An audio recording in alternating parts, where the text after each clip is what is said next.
nežinau, kaip vaikams dabar suprantama geležinė uždanga. Knygelė yra irgi paaiškinama. Ras paaiškinimą, bet, pavyzdžiui, mums tai buvo labai aišku. Aš niekada negalvojau, kad pasaulis atsivers. Aš kai važiavau pirmą kelionę buvo į Ameriką, tai žinokit, iš tikrųjų nusivyliau išlipus New Yorko oro uoste, nes aš galvoju, kad aš į dangų važiuoju.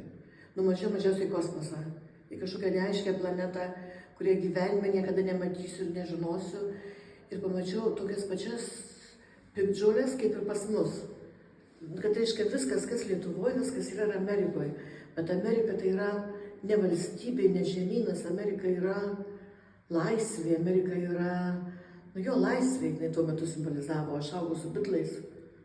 Tai reiškia, bet tie laikai, ten gėlių vaikai, man tas buvo ir aš supratau,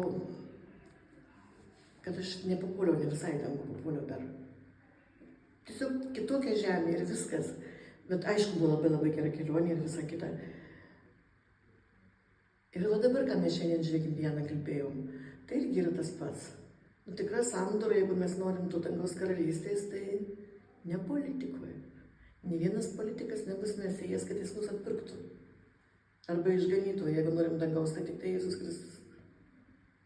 Tai mes čia tik tai ieškom tiesos ir daug Dieve, kad ieškotumėm tiesos, o ne politikuotumėm. Aišku, jūs, kai turbūt kroniką leido, tai net neįsivaizdavot, kas bus po to, kai Lietuva atgaus nepriklausomybę, kad čia bus knygos. Pirmiausia, mes neįsivaizdavom, kad Lietuva atgaus nepriklausomybę. Buvo žmonių, kurie ir vyresnio amžiaus ne mūsų, kurie tikrai tikėjo, kad Lietuva atgaus nepriklausomybę, nes jie jau buvo to nepriklausomybė, o mes gimėm vergoj. Tik tėvai pasakodavo apie tą nepriklausomybę, kuri buvo tarpukarį. Tai apie tai niekas... Aš tai galvoju, kad nepriklausomybė bus tik po mirties, va ta laisvė.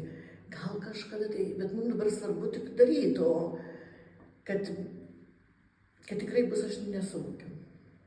Ir ne aš viena, mano kartos labai daug žmonių to nesuvokiu. Ir kai paskui visi tie įvykiai pradėjo jau taip greitai, labai jau taip tiesiog šuoliais eit, ar ne, mes tapom tais liudininkais. Tai va tada jau buvo tas spaudas, tas toks plaučių kvėpavimas oro su visais plaučiais, tos laisvės, tas nyrimas į tos darbus visus. Bet dabar mes kitą istorinį laikmetį gyvenam ir turim jau nepraeitim gyventi, bet šitų laikmečių. Ir šitam laikmetį irgi yra ta tokia vyresnio amžiaus žmonės dažnai sako, toks 38 nuojauta, ar ne? Arba mes kažkaip labai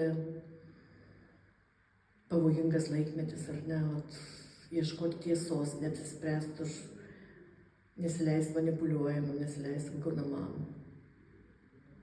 Tai